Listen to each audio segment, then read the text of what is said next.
Carney walked into the World Economic Forum in Davos, Switzerland, and delivered a speech that nobody in that room had heard from a Western leader in years. Not a careful diplomatic statement hedged with qualifications, not a measured call for dialogue, a verdict, delivered in the flattest possible register with the precision of a man who spent his career diagnosing exactly how financial systems fail, and exactly when they are beyond repair. "We are in the midst of a rupture," he said, "not a transition." The room went silent, and then it gave him something that Davos almost never gives anyone, a standing ovation. 24 hours later, Donald Trump stood at the same podium and told the world that Canada lives because of the United States. He rescinded Canada's invitation to his Board of Peace. He threatened 100% tariffs. He told Carney by name to remember who keeps Canada alive. Trump's response was immediate, personal, and operationally familiar. Insult, threaten, escalate. Carney's response, delivered to reporters as he walked into a cabinet meeting in Ottawa, was 5 words. I meant what I said. 5 words that set the terms of the confrontation that is now reshaping the economic architecture of the democratic world. To understand why this moment matters beyond the personalities involved, beyond Trump's instinct to dominate and Carney's instinct to prepare, you need to understand who Mark Carney actually is. Because Scott Bessent, the U.S. Treasury Secretary, dismissed him in a Fox News interview as a technocrat trying to pivot into politics. That description is not merely inaccurate. It is strategically catastrophic. Because the man Bessent called a technocrat is arguably the most credentialed economist to serve as head of government anywhere in the G7 in the last 30 years. And understanding his biography is the only way to understand why the strategy he is executing against Washington is not improvised. It was inevitable. Carney was born in Fort Smith, Northwest Territories, raised in Edmonton, Alberta, and educated at Harvard and Oxford. A doctorate in economics from one of the world's most demanding institutions. He then spent 13 years at Goldman Sachs, rising to managing director of investment banking, working across London, Tokyo, New York, and Toronto, advising post-apartheid South Africa on accessing international bond markets and advising Russia as it navigated its 1998 financial crisis. By the time he returned to Canada in 2003 as Deputy Governor of the Bank of Canada, he had spent over a decade inside the most complex financial systems on earth, watching from the inside how institutions succeed, how they fail, and, most importantly, how they are captured by the interests they are supposed to regulate. In February 2008, just months before the greatest financial crisis since the Great Depression hit with full force, Carney became governor of the Bank of Canada, the youngest central bank governor among the G8 and G20 nations at the time.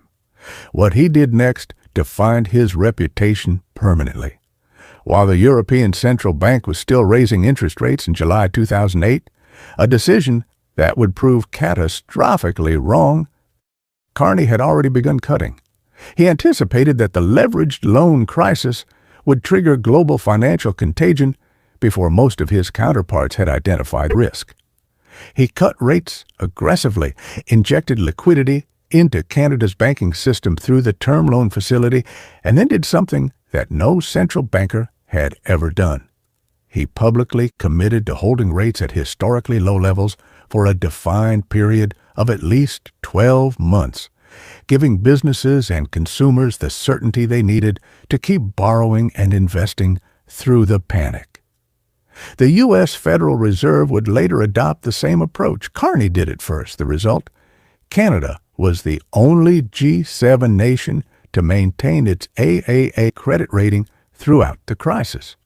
Canadian banks survived intact, while American and European institutions collapsed.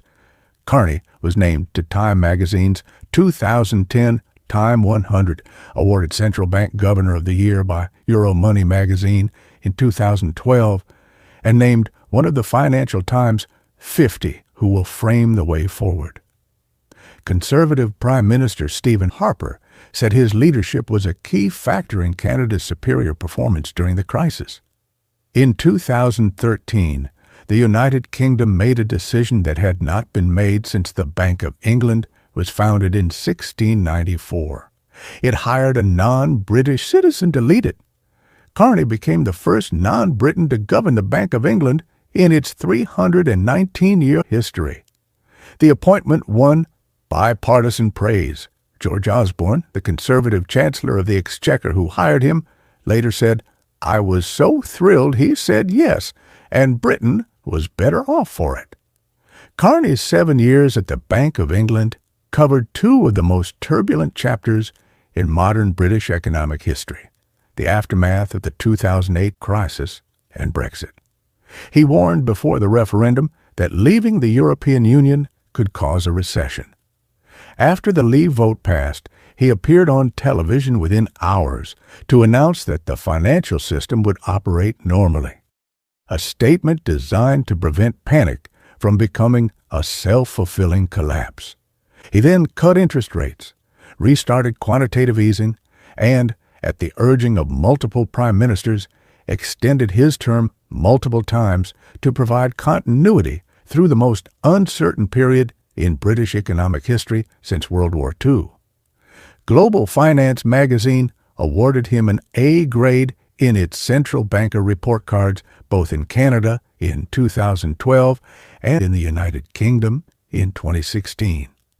This is the man Scott Bessent called a technocrat trying to pivot. This is the man Trump told to remember who keeps Canada alive, what this biography tells you.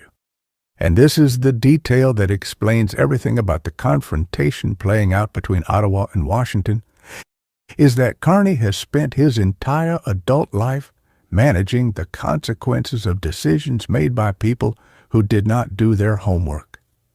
The 2008 crisis was caused by financial institutions that took on risks they did not fully understand and regulators who did not move fast enough to stop them. Brexit was caused by a political class that held a referendum without adequately modeling the economic consequences of either outcome.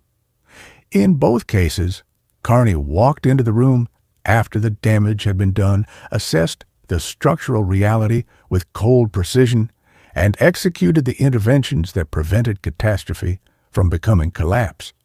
He is, in the most literal professional sense, a specialist in cleaning up the wreckage left by leaders who govern by impulse rather than by analysis. And now he is the leader of a country whose most important relationship is with exactly that kind of leader. Now let me take you through what Carney actually said in Davos. Because the speech was not a political statement.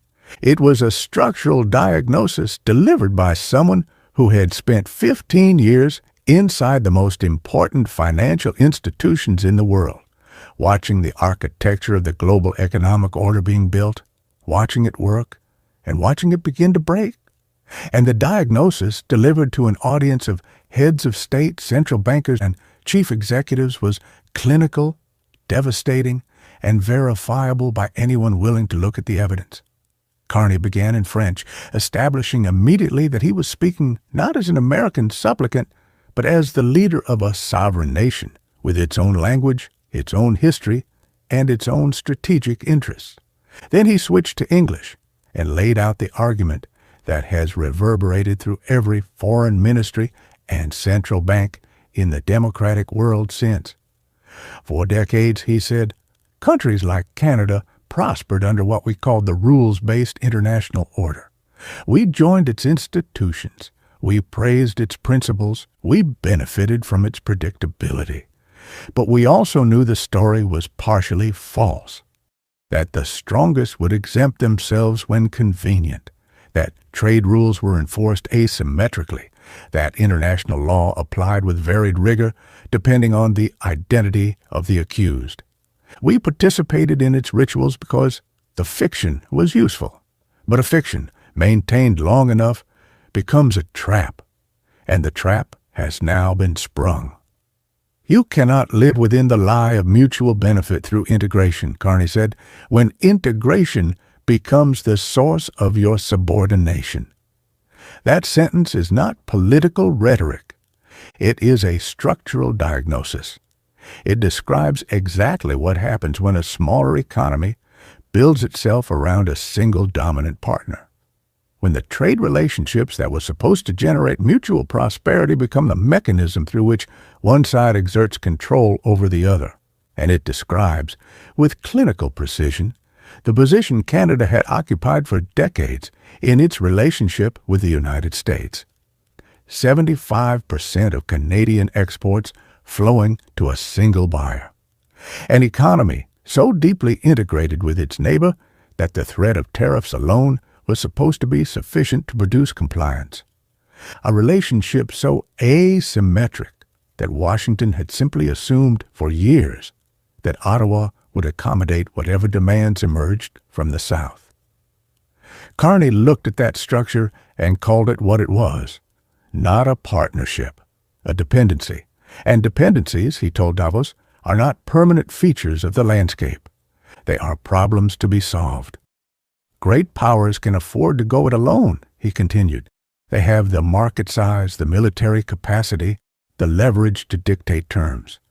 Middle powers do not. But when we only negotiate bilaterally with a hegemon, we negotiate from weakness. We accept what is offered. We compete with each other to be the most accommodating. This is not sovereignty. It is the performance of sovereignty while accepting subordination. The room understood exactly who he was describing. He never said Trump's name. He didn't need to. Every person present had watched the United States impose tariffs on allies, threaten territorial acquisition by force, and demand compliance from democratic partners as a condition of continued economic relationship. Carney was the first sitting head of government to say clearly and on the record what every foreign minister in the room had been saying in private. The standing ovation was not politeness, it was recognition. Middle powers must act together, he concluded, because if we're not at the table, we're on the menu. NATO Secretary General Mark Rutte responded with 3 words: Canada is back. Finland's President Alexander Stubb called it one of the best speeches at Davos that week. Bob Rae, Canada's ambassador to the United Nations, said he had never seen a global reaction to a speech like Carney's. The Carnegie Endowment for International Peace described it as uncharacteristically candid for a leader of a U.S. allied nation. These are not partisan reactions. These are the responses of people who have spent careers inside the international system watching leaders carefully calibrate what they are willing to say in public versus what they will only say behind closed doors. Carney had collapsed that distance entirely, and Washington noticed.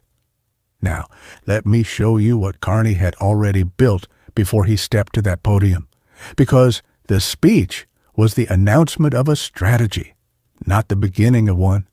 The strategy had been executing quietly for months. Carney came to power knowing with the cold clarity of a man who had spent 15 years inside the most important financial institutions in the world that Canada's structural dependency on the American market was not a partnership. It was an exposure. And exposures, in the language of risk management, are not permanent conditions. They are positions to be hedged, diversified, and ultimately restructured. 12 new trade deals, 4 continents, 6 months. He told Trump this directly on the phone. A 30-minute conversation after which Bessent went on Fox News and said Carney had been aggressively walking back his Davos remarks. Carney responded the following morning with the surgical precision that has become his signature. To be absolutely clear, and I said this to the president, I meant what I said in Davos. I didn't walk anything back. Bessent said, he recanted. Carney said he didn't. The Canadian dollar moved up. Markets chose. The 12 deals are not aspirational. They're executed. Canada is negotiating free trade agreements with India, the ASEAN bloc covering 10 Pacific nations, and Mercosur encompassing the major South American economies. Canada cut an agreement with China covering electric vehicles and agricultural products, ending years of bilateral friction. And when Trump threatened 100% tariffs in retaliation, Carney's trade minister offered the comparison that cut deepest. Canada did what Trump himself did at the South Korea summit, cut some tariffs, receive concessions. Just smaller. The outrage, the minister suggested, is not about the deal. It is about control. Canada is also spearheading negotiations to link the 12-nation Comprehensive and Progressive Agreement for Trans-Pacific Partnership with the 27-member European Union.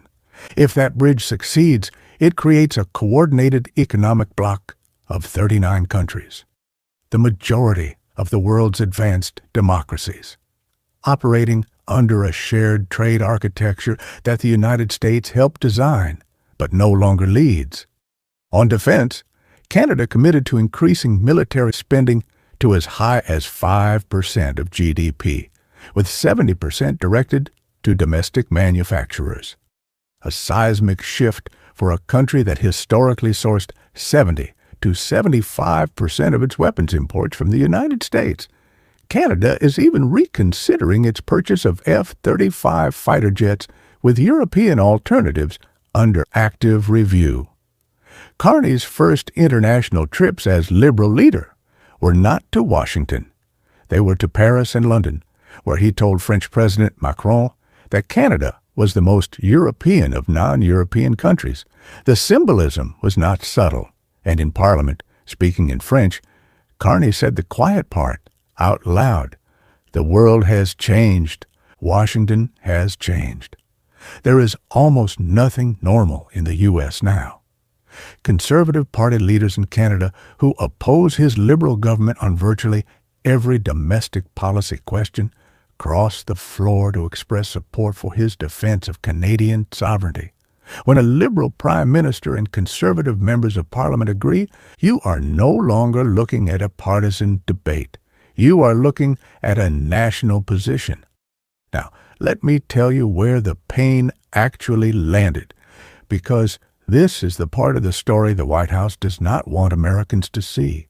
The tariff threat was designed to punish Canada. The punishment landed on Americans.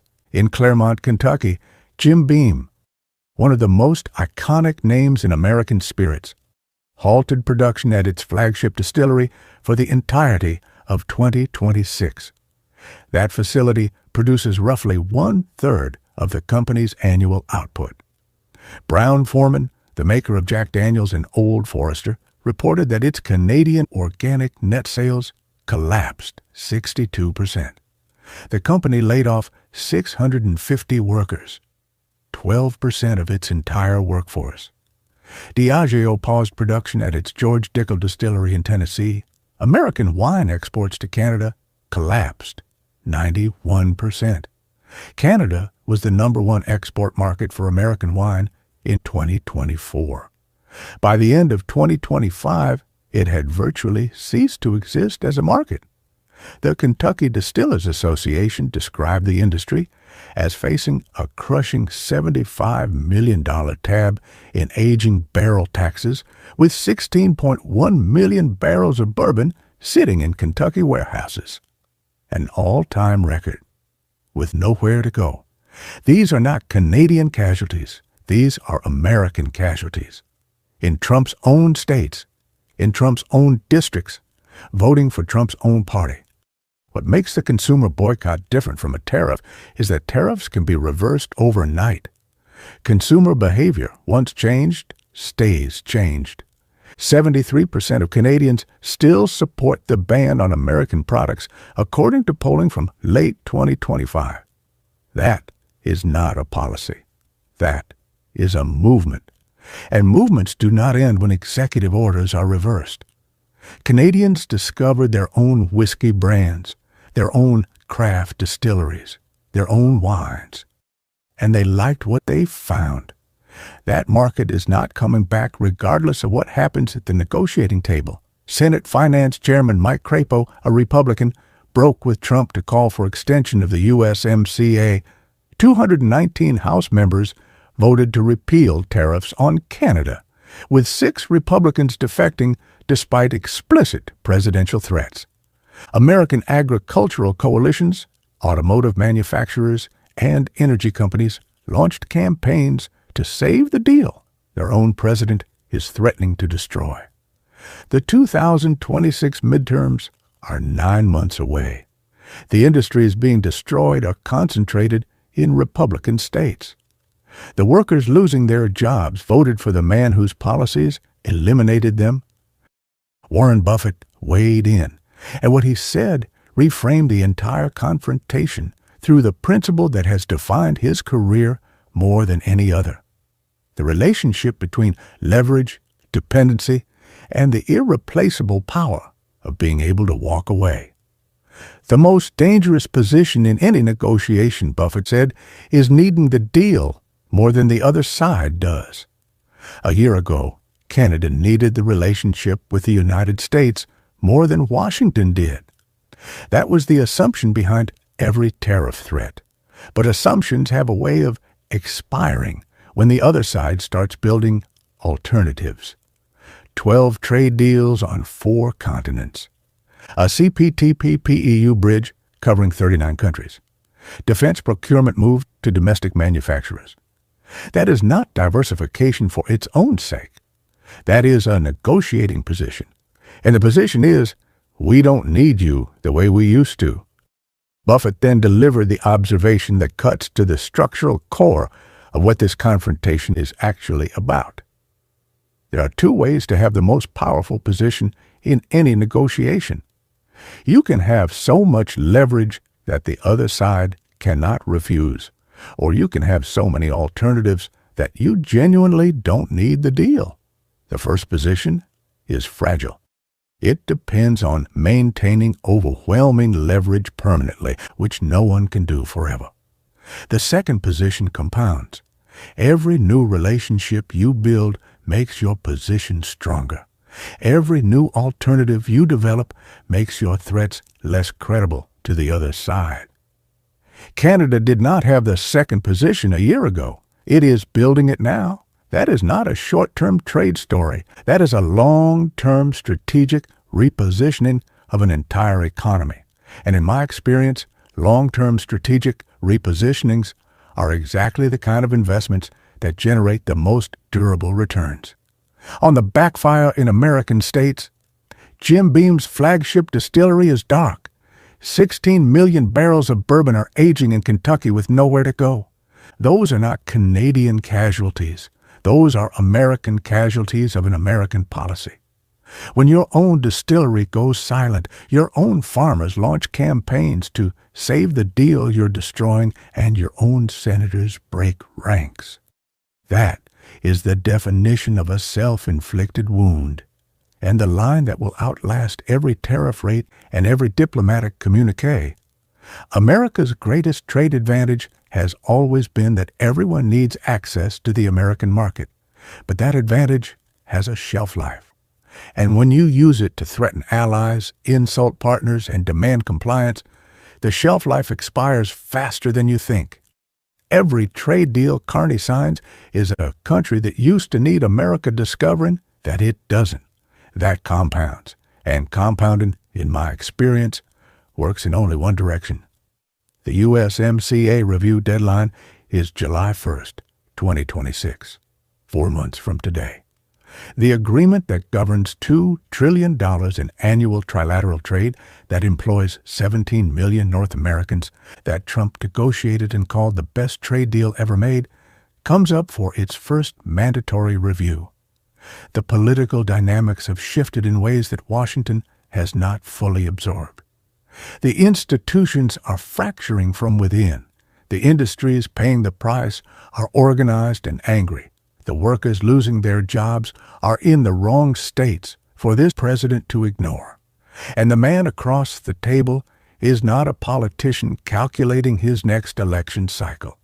He is a central banker who cut interest rates months before the Federal Reserve understood the crisis was coming, who kept the Bank of England functioning the morning after Brexit when currency traders were in panic, who told Davos that the old order was not returning, and received a standing ovation while the President of the United States was threatening him by name. Carney said Canada will keep its initial retaliatory tariffs in place until the Americans show us respect. He said in trade, as in hockey, Canada will win. He said America is a melting pot, Canada is a mosaic, and Canada will never, ever be a part of America in any way, shape, or form.